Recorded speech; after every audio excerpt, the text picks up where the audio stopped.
Chapter 1. This was the sort of thing Lou was used to, and he'd been around a good deal already.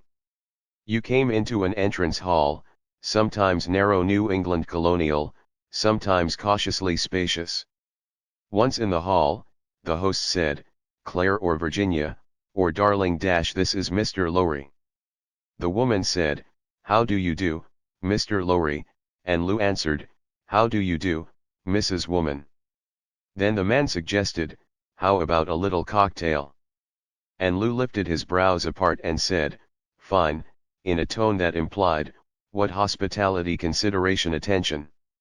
Those delicious canapes. Madam, what are they, broiled feathers? Enough to spoil a stronger appetite than mine." But Lou was on his way up, with 6 new suits of clothes, and he was getting into the swing of the thing. His name was up for a downtown club, and he had his eye on a very modern bachelor apartment full of wrought iron swinging gates, as if he were a baby inclined to topple downstairs when he saved the life of the Gunther girl and his tastes underwent revision. This was back in 1925, before the Spanish-American, no, before whatever it is that has happened since then. The Gunther girls had got off the train on the wrong side and were walking along arm in arm, with Amanda in the path of an approaching donkey engine. Amanda was rather tall, golden, and proud, and the donkey engine was very squat and dark and determined. Lou had no time to speculate upon their respective chances in the approaching encounter. He lunged at Jean, who was nearest him, and as the two sisters clung together, startled, he pulled Amanda out of the iron pathway by such a hair's breadth that a piston cylinder touched her coat. And so Lou's taste was changed in regard to architecture and interior decoration. At the Gunther house they served tea, hot or iced, sugar buns, gingerbread and hot rolls at 4:30. When he first went there he was embarrassed by his heroic status for about 5 minutes. Then he learned that during the Civil War the grandmother had been saved by her own grandmother from a burning house in Montgomery County, that father had once saved 10 men at sea and been recommended for the Carnegie Medal, that when Jean was little a man had saved her from the surf at Cape May, that, in fact, all the Gunthers had gone on saving and being saved for the last 50 years, and that their real debt to Lou was that now there would be no gap left in the tradition. This was on the very wide, vine-curtained veranda. "The first thing I'd do would be tear off that monstrosity," said a visiting architect, which almost completely bounded the big square box of the house, circa 1880. The sisters, 3 of them, appeared now and then during the time Lou drank tea and talked to the older people. He was only 26 himself, and he wished Amanda would stay uncovered long enough for him to look at her, but only Bess, the 16-year-old sister, was really in sight. In front of the 2 others interposed a white flannel screen of young men. "It was the quickness," said Mr. Gunther, pacing the long straw rug, "that second of coordination. Suppose you'd tried to warn them. Never. Your subconscious mind saw that they were joined together, saw that if you pulled one, you pulled them both. 1 second, 1 thought, 1 motion. I remember in 1904 "Won't Mr. Lowry have another piece of gingerbread?" asked the grandmother. "Father, why don't you show Mr. Lowry the apostles' spoons?" Bess proposed. "What?" Her father stopped pacing. "Is Mr. Lowry interested in old spoons?"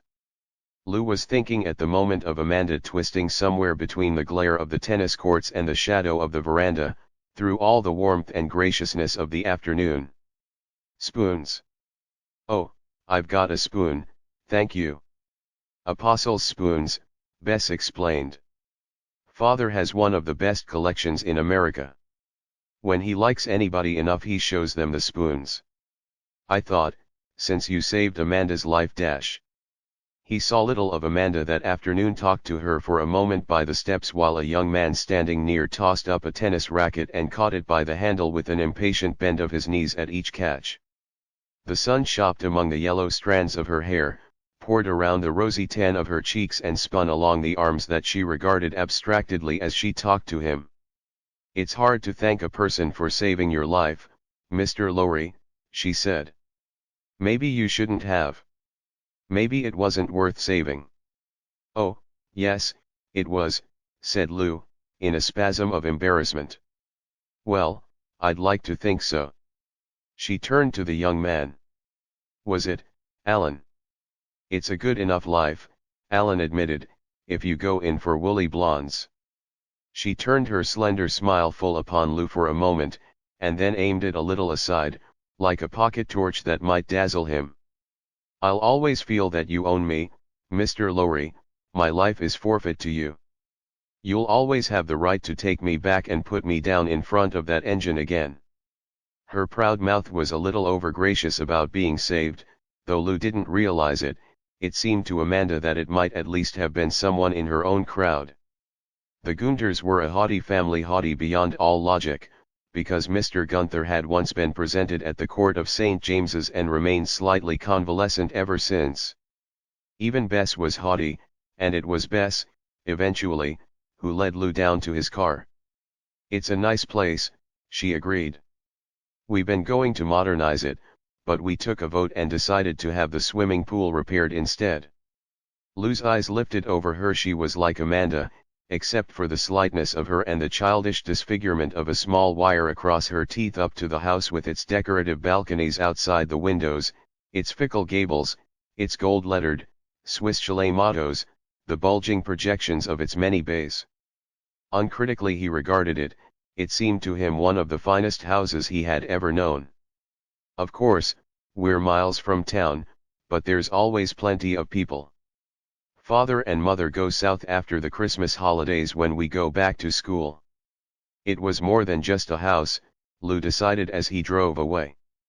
It was a place where a lot of different things could go on at once: a private life for the older people, a private romance for each girl. Promoting himself, he chose his own corner, a swinging seat behind one of the drifts of vines that cut the veranda into quarters. But this was in 1925, when the 10,000 a year that Lou had come to command did not permit an indiscriminate crossing of social frontiers. He was received by the Gunthers and held at arm's length by them, and then gradually liked for the qualities that began to show through his awkwardness. A good-looking man on his way up can put directly into action the things he learns. Lou was never again quite so impressed by the suburban houses whose children lived upon rolling platforms in the street. It was September before he was invited to the Gunthers on an intimate scale, and this largely because Amanda's mother insisted upon it. He saved your life. I want him asked to this one little party. But Amanda had not forgiven him for saving her life. It's just a dance for friends, she complained. Let him come to Jean's debut in October. Everybody'll think he's a business acquaintance of Father's. After all, you can be nice to somebody without falling into their arms. Mrs. Gunther translated this correctly as, you can be awful to somebody without their knowing it, and brusquely overrode her. You can't have advantages without responsibilities, she said shortly. Life had been opening up so fast for Lou that he had a black dinner coat instead of a purple one. Asked for dinner, he came early, and thinking to give him his share of attention when it was most convenient, Amanda walked with him into the tangled, out-of-hand garden. She wanted to be bored, but his gentle vitality disarmed her, made her look at him closely for almost the first time. I hear everywhere that you're a young man with a future, she said. Lou admitted it. He boasted a little. He did not tell her that he had analyzed the spell which the Gunther house exerted upon him. His father had been gardener on a similar Maryland estate when he was a boy of 5. His mother had helped him to remember that when he told her about the Gunthers. And now this garden was shot bright with sunset, with Amanda one of its own flowers in her flowered dress. He told her, in a rush of emotion, how beautiful she was, and Amanda, excited by the prospect of impending hours with another man, let herself encourage him.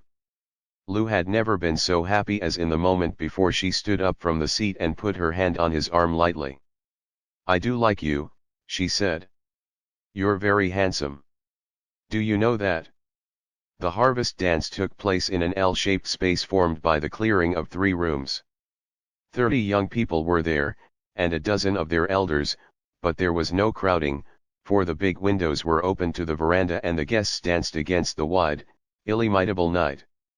A country orchestra alternated with the phonograph, there was mildly calculated cider punch, and an air of safety beside the open bookshelves of the library and the oil portraits of the living room, as though this were one of an endless series of dances that had taken place here in the past and would take place again.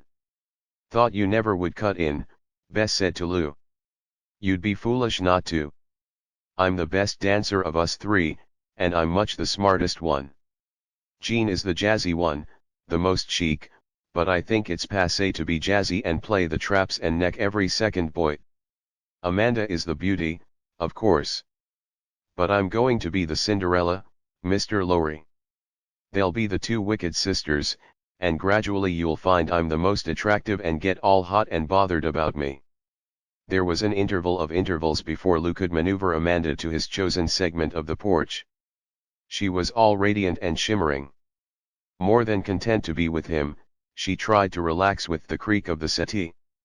Then instinct told her that something was about to happen.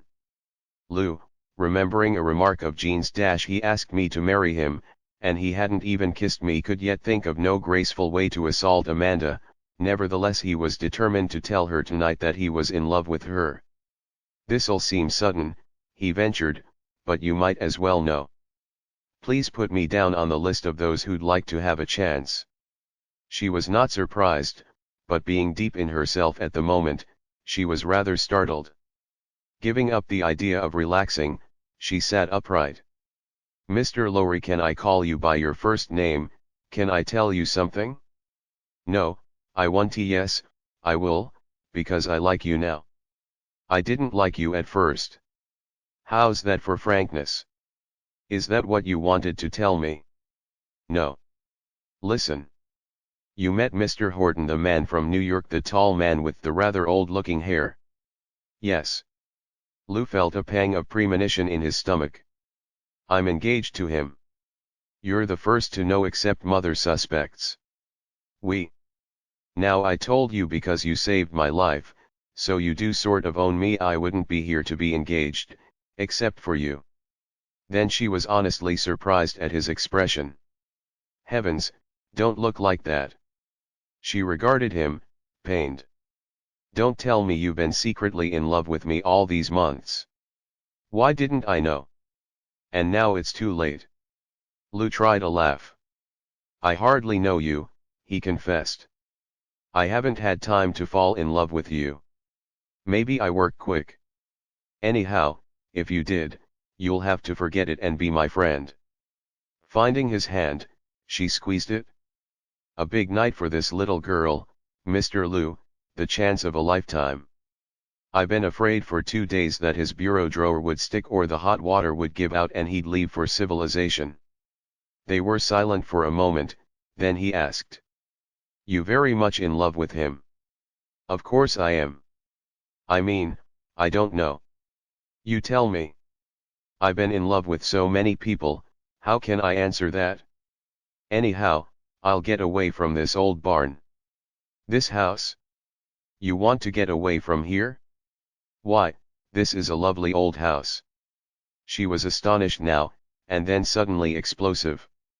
"This old tomb. That's the chief reason I'm marrying George Horton. Haven't I stood it for 20 years? Haven't I begged Mother and Father on my knees to move into town? This shack where everybody can hear what everybody else says 3 rooms off, and Father won't allow a radio, and not even a phone till last summer. I'm afraid even to ask a girl down from school, probably she'd go crazy listening to the shutters on a stormy night." "It's a darn nice old house," he said automatically. "Nice and quaint," she agreed. "Glad you like it. People who don't have to live here generally do, but you ought to see us alone in it. If there's a family quarrel you have to stay with it for hours. It all comes down to Father wanting to live 50 miles from anywhere, so we're condemned to rot. I'd rather live in a 3-room apartment in town." Shocked by her own vehemence, she broke off. "Anyhow," she insisted, "it may seem nice to you, but it's a nuisance to us." A man pulled the vines apart and peered at them, claimed her and pulled her to her feet. When she was gone, Lou went over the railing with a handhold and walked into the garden. He walked far enough away so that the lights and music from the house were blurred into one entity like a stage effect, like an approaching port viewed from a deck at night. I only saw her 4 times, he said to himself. 4 times isn't much. Eeny meeny miny mo, what could I expect in 4 times? I shouldn't feel anything at all. But he was engulfed by fear. What had he just begun to know that now he might never know? What had happened in these moments in the garden this afternoon? What was the excitement that had blacked out in the instant of its birth? The scarcely emergent young image of Amanda. He did not want to carry it with him forever. Gradually he realized a truth behind his grief: he had come too late for her. Unknown to him, she had been slipping away through the years. With the odds against him, he had managed to found himself on solid rock, and then, looking around for the girl, discovered that she had just gone. Sorry, just gone out, just left, just gone. Too late in every way, even for the house. Thinking over her tirade, Lou saw that he had come too late for the house. It was the house of a childhood from which the 3 girls were breaking away, the house of an older generation, sufficient unto them. To a younger generation it was pervaded with an aura of completion and fulfillment beyond their own power to add to. It was just old. Nevertheless, he recalled the emptiness of many grander mansions built in more spectacular fashions, empty to him, at any rate, since he had first seen the Gunther place 3 months before. Something humanly valuable would vanish with the breakup of this family. The house itself, designed for reading long Victorian novels around an open fire of the evening, didn't even belong to an architectural period worthy of restoration. Lou circled an outer drive and stood quiet in the shadow of a rosebush as a pair of figures strolled down from the house. By their voices he recognized Jean and Alan Parks. "Me, I'm going to New York," Jean said, "whether they let me or not." "No, not now, you nut." "I'm not in that mood." "Then what mood are you in?" "Not in any mood. I'm only envious of Amanda because she's hooked this MC and now she'll go to Long Island and live in a house instead of a mousetrap." "Oh, Jake, this business of being simple and swell dash." They passed out of hearing. It was between dances, and Lou saw the colors of frocks and the quick white of shirt fronts in the window panes as the guests flowed onto the porch. He looked up at the 2nd floor as a light went on there. He had a conception of the 2nd floor as walled with crowded photographs. There must be bags full of old materials, and trunks with costumes and dressmaking forms, and old dolls' houses, and an overflow, everywhere along the vacant walls, of books for all generations, many childhoods side by side drifting into every corner. Another couple came down the walk from the house, and feeling that inadvertently he had taken up too strategic a position, Lou moved away, but not before he had identified the pair as Amanda and her man from New York. "What would you think if I told you I had another proposal tonight? Be surprised at all. A very worthy young man. Saved my life. Why weren't you there on that occasion, Bubbles? You'd have done it on a grand scale, I'm sure." Standing square in front of the house, Lou looked at it more searchingly. He felt a kinship with it, not precisely that, for the house's usefulness was almost over and his was just beginning, rather, the sense of superior unity that the thoughtful young feel for the old, sense of the grandparent. More than only a house. He would like to be that much used up himself before being thrown out on the ash heap at the end. And then, because he wanted to do some courteous service to it while he could, if only to dance with the garrulous little sister, he pulled a brash pocket comb through his hair and went inside. Chapter 2. The man with the smiling scar approached Lou once more. "This is probably," he announced, "the biggest party ever given in New York." "I even heard you the first time you told me," agreed Lou cheerfully. "But, on the other hand," qualified the man, "I thought the same thing at a party 2 years ago, in 1927. Probably they'll go on getting bigger and bigger." "You play polo, don't you?" "Only in the backyard," Lewis assured him. "I said I'd like to play. I'm a serious businessman." "Somebody told me you were the polo star." The man was somewhat disappointed. I'm a writer myself. A humanitarian. I've been trying to help out a girl over there in that room where the champagne is. She's a lady. And yet, by golly, she's the only one in the room that can't take care of herself. Never try to take care of anybody, Lou advised him. They hate you for it. But although the apartment, or rather the string of apartments and penthouses pressed into service for the affair, represented the best resources of the New York skyline, it was only limited metropolitan space at that, and moving among the swirls of dancers, thinned with dawn, Lou found himself finally in the chamber that the man had spoken of. For a moment he did not recognize the girl who had assumed the role of entertaining the glassy-eyed citizenry, chosen by natural selection to personify dissolution.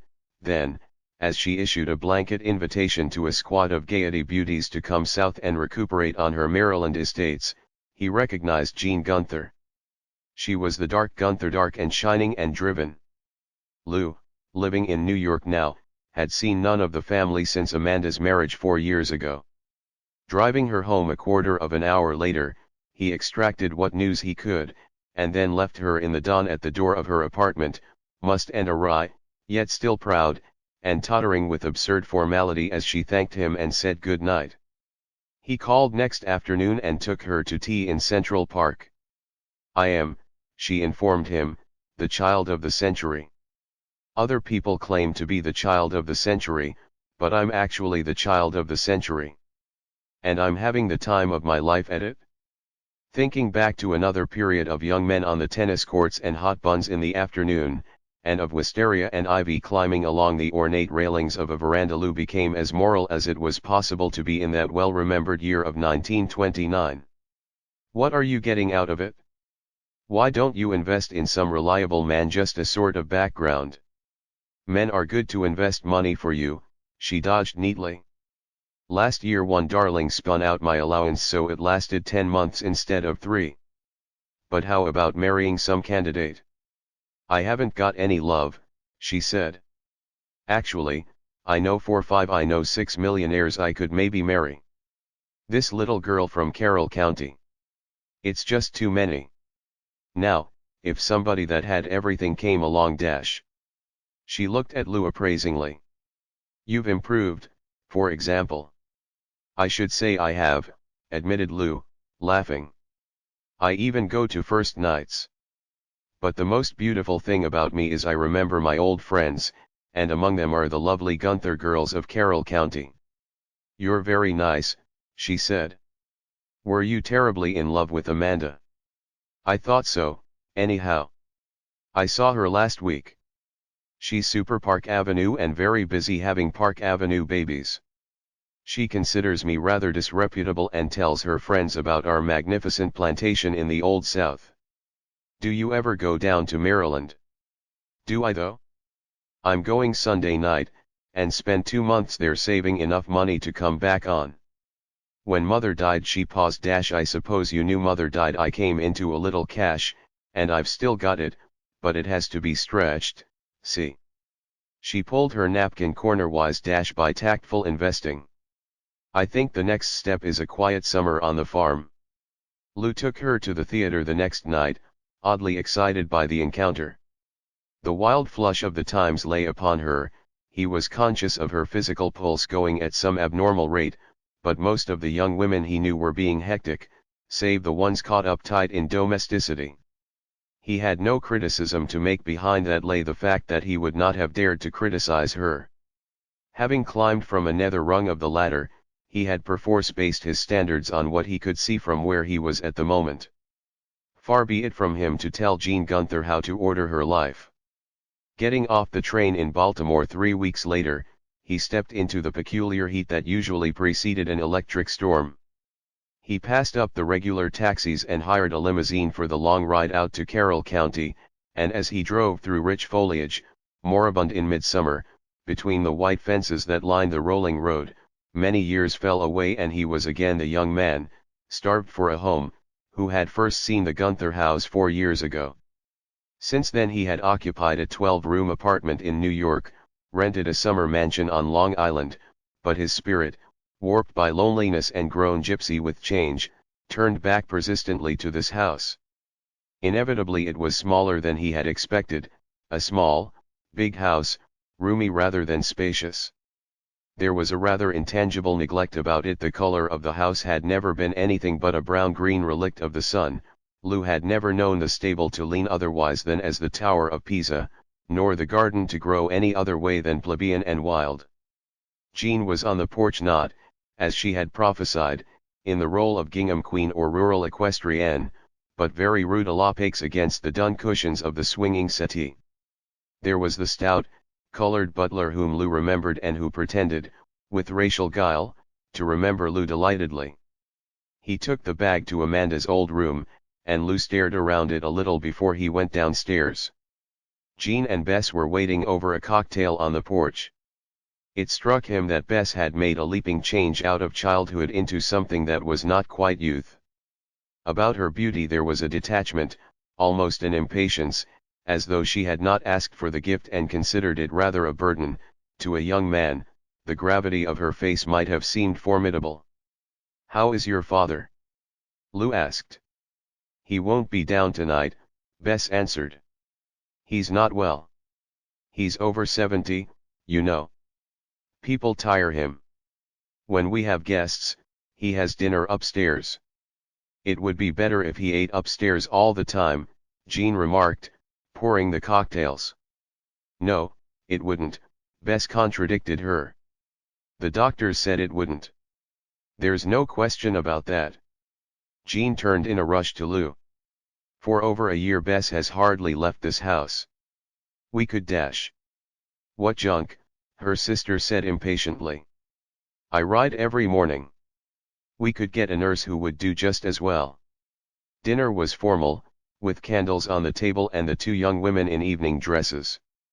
Lou saw that much was missing, the feeling that the house was bursting with activity, with expanding life. All this had gone. It was difficult for the diminished clan to do much more than inhabit the house.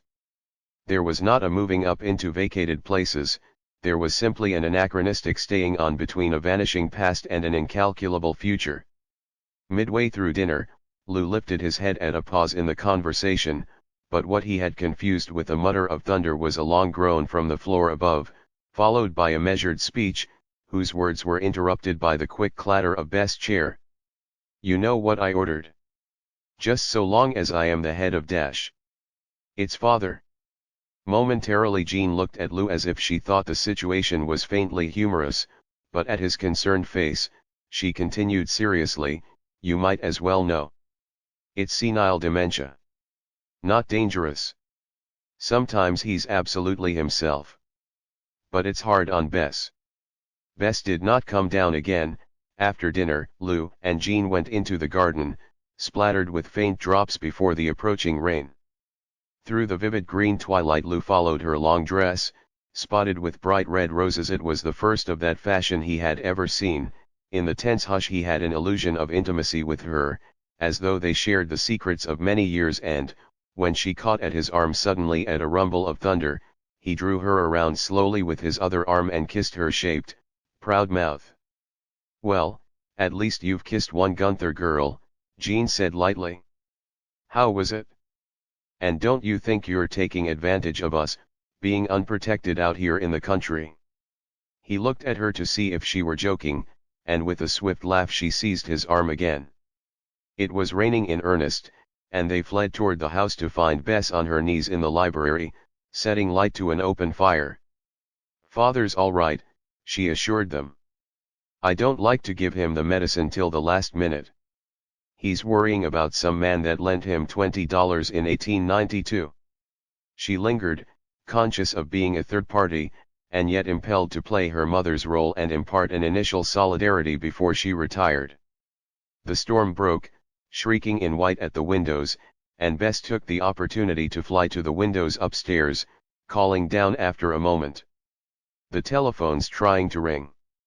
Do you think it's safe to answer it?" "Perfectly," Jean called back, "or else they wouldn't ring." She came close to Louis in the center of the room, away from the white, quivering windows.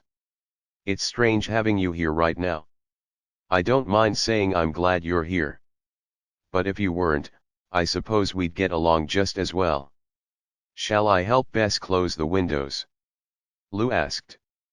Simultaneously, Bess called downstairs. Nobody seemed to be on the phone, and I don't like holding it. A ripping crash of thunder shook the house and Jean moved into Lou's arm, breaking away as Bess came running down the stairs with a yelp of dismay. The lights are out up there, she said. I never used to mind storms when I was little. Father used to make us sit on the porch sometimes, remember? There was a dazzle of light around all the windows of the first floor, reflecting itself back and forth in mirrors, so that every room was pervaded with a white glare. There followed a sound as of a million matches struck at once, so loud and terrible that the thunder rolling down seemed secondary. Then a splintering noise separated itself out, and Bess' voice. That struck. Once again came the sickening lightning, and through a rolling pandemonium of sound they groped from window to window till Jean cried, "It's William's room. There's a tree on it." In a moment, Lou had flung wide the kitchen door and saw, in the next glare, what had happened. The great tree, in falling, had divided the lean-to from the house proper. "Is William there?" he demanded. "Probably. He should be." Gathering up his courage, Lou dashed across the 20 feet of new marsh, and with a waffle iron smashed in the nearest window. Inundated with sheet rain and thunder, he yet realized that the storm had moved off from overhead, and his voice was strong as he called, "William. You all right?" No answer. "William." He paused and there came a quiet answer. "Who dare? You all right? I wanna know who dare. The tree fell on you. Are you hurt?" There was a sudden peal of laughter from the shack as William emerged mentally from dark and atavistic suspicions of his own. Again and again the pealing laughter rang out. "Hurt? Not me hurt. Nothin' hurt me. I'm never better, as they say. Nothin' hurt me." Irritated by his melting clothes, Lou said brusquely. "Well, whether you know it or not, you're penned up in there. You've got to try and get out this window. That tree's too big to push off tonight." Half an hour later, in his room, Lou shed the wet pulp of his clothing by the light of a single candle. Lying naked on the bed, he regretted that he was in poor condition, unnecessarily fatigued with the exertion of pulling a fat man out a window. Then, over the dull rumble of the thunder he heard the phone again in the hall, and Bess' voice, "I can't hear a word. You'll have to get a better connection," and for 30 seconds he dozed, to wake with a jerk at the sound of his door opening. "Who's that?" he demanded, pulling the quilt up over himself. The door opened slowly. "Who's that?" There was a chuckle, a last pulse of lightning showed him 3 tense, blue-veined fingers, and then a man's voice whispered, "I only wanted to know whether you were in for the night, dear. I worry. The door closed cautiously, and Lou realized that old Gunther was on some nocturnal round of his own. Aroused, he slipped into his sole change of clothes, listening to Bess for the 3rd time at the phone. "In the morning," she said. "Can't it wait?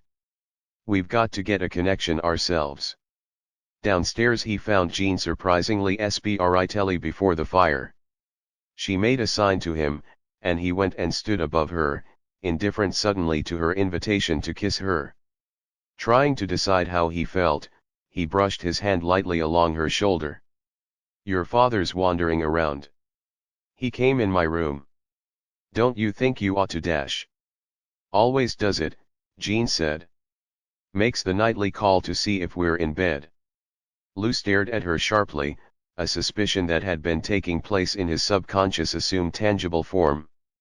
A bland, beautiful expression stared back at him, but his ears lifted suddenly up the stairs to Bess still struggling with the phone. "All right. I'll try to take it that way.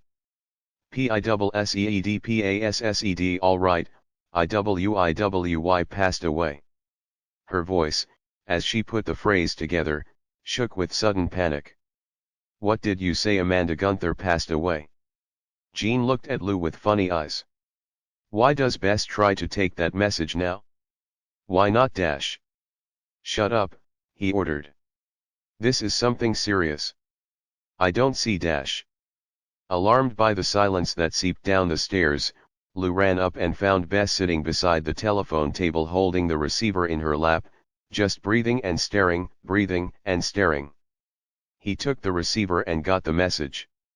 Amanda passed away quietly, giving life to a little boy. Lou tried to raise Bess from the chair, but she sank back, full of dry sobbing. Don't tell father tonight. How did it matter if this was added to that old store of confused memories? It mattered to Bess, though. Go away, she whispered. Go tell Jean. Some premonition had reached Jean, and she was at the foot of the stairs while he descended.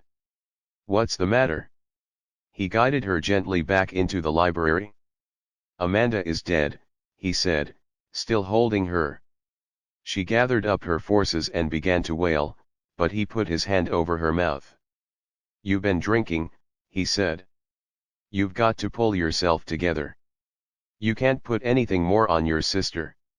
Jean pulled herself together visibly, first her proud mouth and then her whole body, but what might have seemed heroic under other conditions seemed to Lou only reptilian, a fine animal effort. All he had begun to feel about her went out in a few ticks of the clock. In 2 hours the house was quiet under the simple ministrations of a retired cook whom Bess had sent for. Jean was put to sleep with a sedative by a physician from Ellicott City. It was only when Lou was in bed at last that he thought really of Amanda, and broke suddenly, and only for a moment.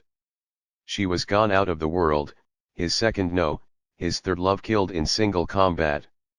He thought rather of the dripping garden outside, and nature so suddenly innocent in the clearing night. If he had not been so tired he would have dressed and walked through the long-stemmed, clinging ferns, and looked once more impersonally at the house and its inhabitants, the broken old, the youth breaking and growing old with it, the other youth escaping into dissipation. Walking through broken dreams, he came in his imagination to where the falling tree had divided William's bedroom from the house, and paused there in the dark shadow, trying to piece together what he thought about the Gunthers. It's degenerate business, he decided. All this hanging on to the past. I've been wrong. Some of us are going ahead, and these people and the roof over them are just pushovers for time. I'll be glad to leave it for good and get back to something fresh and new and clean in Wall Street tomorrow. Only once was he wakened in the night, when he heard the old man quavering querulously about the $20 that he had borrowed in '92. He heard Bess' voice soothing him, and then, just before he went to sleep, the voice of the old negress blotting out both voices. Chapter 3. Lou's business took him frequently to Baltimore, but with the years it seemed to change back into the Baltimore that he had known before he met the Gunthers. He thought of them often, but after the night of Amanda's death he never went there. By 1933, the role that the family had played in his life seemed so remote except for the unforgettable fact that they had formed his ideas about how life was lived that he could drive along the Frederick Road to where it dips into Carroll County before a feeling of recognition crept over him. Impelled by a formless motive, he stopped his car. It was deep summer, a rabbit crossed the road ahead of him and a squirrel did acrobatics on an arched branch. The Gunther house was up the next crossroad and 5 minutes away. In half an hour he could satisfy his curiosity about the family, yet he hesitated. With painful consequences, he had once tried to repeat the past, and now, in normal times, he would have driven on with a feeling of leaving the past well behind him, but he had come to realize recently that life was not always a progress, nor a search for new horizons, nor a going away. The Gunthers were part of him. He would not be able to bring to new friends the exact things that he had brought to the Gunthers. If the memory of them became extinct, then something in himself became extinct also. The squirrel's flight on the branch, the wind nudging at the leaves, the cock splitting distant air, the creep of sunlight transpiring through the immobility, lulled him into an adolescent trance, and he sprawled back against the leather for a moment without problems. He loafed for 10 minutes before the cade-up of a walking horse came around the next bend of the road. The horse bore a girl in jodhpur breeches, and bending forward, Lou recognized Bess Gunther. He scrambled from the car. The horse shied as Bess recognized Lou and pulled up. "Why, Mr. Lowry. Hey. Who there, girl. Where did you arrive from? Did you break down?" It was a lovely face, and a sad face, but it seemed to Lou that some new quality made it younger, as if she had finally abandoned the cosmic sense of responsibility which had made her seem older than her age 4 years ago. "I was thinking about you all," he said. "Thinking of paying you a visit." Detecting a doubtful shadow in her face, he jumped to a conclusion and laughed. "I don't mean a visit, I mean a call. I'm solvent, sometimes you have to add that these days." She laughed too. "I was only thinking the house was full, and where would we put you? I'm bound for Baltimore anyhow.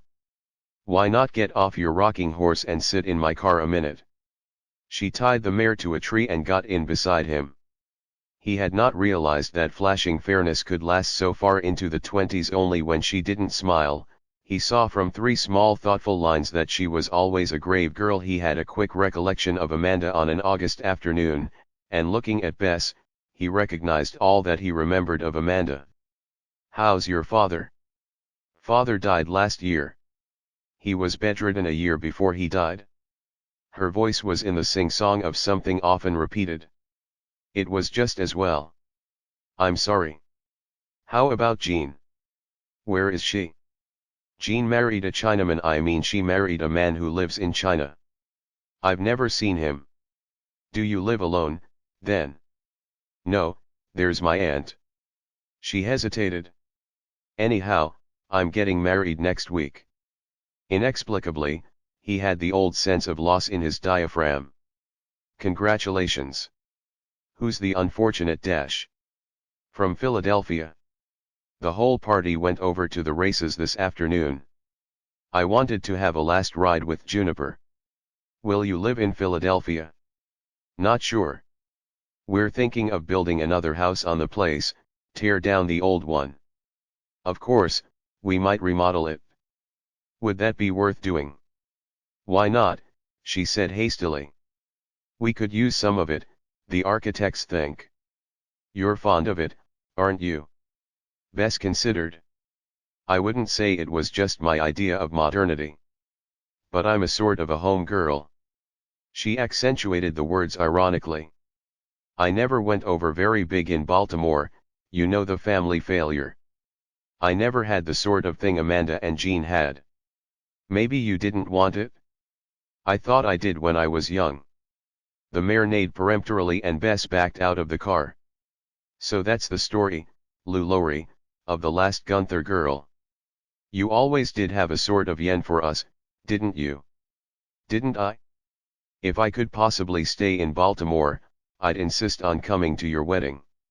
At the lost expression on her face, he wondered to whom she was handing herself, a very precious self. He knew more about people now, and he felt the steel beneath the softness in her, the girders showing through the gentle curves of cheek and chin. She was an exquisite person, and he hoped that her husband would be a good man. When she had ridden off into a green lane, he drove tentatively toward Baltimore.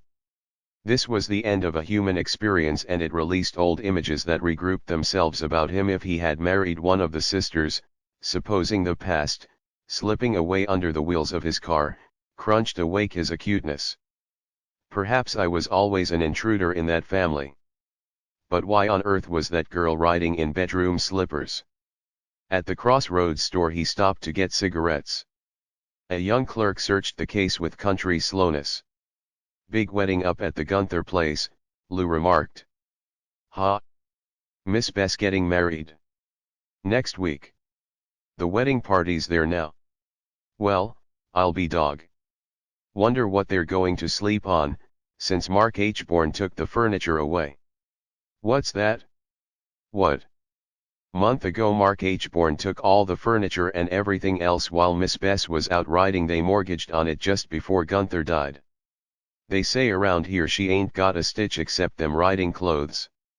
Mark H. was good and sore. His claim was they sold off all the best pieces of furniture without his knowing it. Now, that's 10 cents I owe you. What do she and her aunt live on? Never heard about an aunt, I only been here a year. She works the truck garden herself, all she buys from us is sugar, salt, and coffee. Anything was possible these times, yet Lou wondered what incredibly fantastic pride had inspired her to tell that lie. He turned his car around and drove back to the Gunther place. It was a desperately forlorn house he came to, and a jungled garden. One side of the veranda had slipped from the brick pillars and sloped to the ground, a shingle job, begun and abandoned, rotted paintless on the roof, a broken pane gaped from the library window. Lou went in without knocking. A voice challenged him from the dining room and he walked toward it, his feet loud on the rugless floor, through rooms empty of stick and book, empty of all save casual dust. Bess Gunther, wearing the cheapest of house dresses, rose from the packing box on which she sat, with fright in her eyes.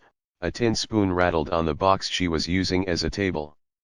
"Have you been kidding me?" he demanded. "Are you actually living like this?" "It's you." She smiled in relief, then, with visible effort, she spurred herself into amenities. "Take a box, Mr. Lowry. Have a canned goods box, they're superior, the grain is better. And welcome to the open spaces. Have a cigar, a glass of champagne, have some rabbit stew and meet my fiancé." "Stop that." "All right," she agreed. "Why didn't you go and live with some relatives?" "Haven't got any relatives. Jeans in China." "What are you doing? What do you expect to happen?" "I was waiting for you, I guess." "What do you mean? You always seem to turn up." "I thought if you turned up, I'd make a play for you. But when it came to the point, I thought I'd better lie. I seem to lack the essay my sisters had." Lou pulled her up from the box and held her with his fingers by her waist. "Not to me." In the hour since Lou had met her on the road the vitality seemed to have gone out of her. She looked up at him very tired. "So you liked the Gunthers," she whispered. "You liked us all." Lou tried to think, but his heart beat so quick that he could only sit her back on the box and pace along the empty walls. "We'll get married," he said. "I don't know whether I love you, I don't even know you, I know the notion of your being in want or trouble makes me physically sick." Suddenly he went down on both knees in front of her so that she would not seem so unbearably small and helpless. "Miss Bess Gunther, so it was you I was meant to love all the while." "Don't be so anxious about it," she laughed. "I'm not used to being loved. I wouldn't know what to do, I never got the trick of it." She looked down at him, shy and fatigued. "So here we are. I told you years ago that I had the makings of Cinderella." He took her hand, she drew it back instinctively and then replaced it in his. "Beg your pardon.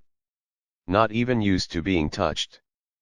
But I'm not afraid of you, if you stay quiet and don't move suddenly." It was the same old story of reserve Lou could not fathom, motives reaching back into a past he did not share. With the three girls, facts seemed to reveal themselves precipitately, pushing up through the gay surface. They were always unsuspected things, currents and predilections alien to a man who had been able to shoot in a straight line always. "I was the conservative sister," Bess said. "I wasn't any less pleasure-loving, but with three girls, somebody has to play the boy, and gradually that got to be my part." "Yes, touch me like that. Touch my cheek. I want to be touched, I want to be held. And I'm glad it's you, but you've got to go slow, you've got to be careful. I'm afraid I'm the kind of person that's forever. I'll live with you and die for you, but I never knew what halfway meant." "Yes, that's the wrist. Do you like it?" "I've had a lot of fun looking at myself in the last month, because there's one long mirror upstairs that was too big to take out." Lou stood up. "All right, we'll start like that. I'll be so healthy that I'll make you all healthy again." "Yes, like that," she agreed. "Suppose we begin by setting fire to this house." "Oh, no." She took him seriously. In the first place, it's insured. In the second place dash. All right, we'll just get out. We'll get married in Baltimore, or Ellicott City if you'd rather. How about Juniper? I can't go off and leave her. We'll leave her with the young man at the store. The house isn't mine. It's all mortgaged away, but they let me live here. I guess it was remorse after they took even our old music, and our old scrapbooks. They didn't have a chance of getting a tenant, anyhow. Minute by minute, Lou found out more about her, and liked what he found, but he saw that the love in her was all increased instead with the sacrificial years, and that he would have to be gardener to it for a while. The task seemed attractive. You lovely, he told her. You lovely. We'll survive, you and I, because you're so nice and I'm so convinced about it. And about Juniper, will she survive if we go away like this? Juniper too. She frowned and then smiled, and this time really smiled, and said, seems to me, you're falling in love. Speak for yourself. My opinion is that this is going to be the best thing ever happened. I'm going to help. I insist on dash. They went out together. Bess changed into her riding habit, but there wasn't another article that she wanted to bring with her. Backing through the clogging weeds of the garden, Lou looked at the house over his shoulder. Next week or so we'll decide what to do about that. It was a bright sunset, the creep of rosy light that played across the blue fenders of the car and across their crazily happy faces moved across the house too, across the paralyzed door of the ice house, the rusting tin gutters, the loose swinging shutter, the cracked cement of the front walk, the burned place of last year's rubbish back of the tennis court. Whatever its further history, the whole human effort of collaboration was done now. The purpose of the house was achieved, finished and folded. It was an effort toward some common will, an effort difficult to estimate, so closely does it press against us still.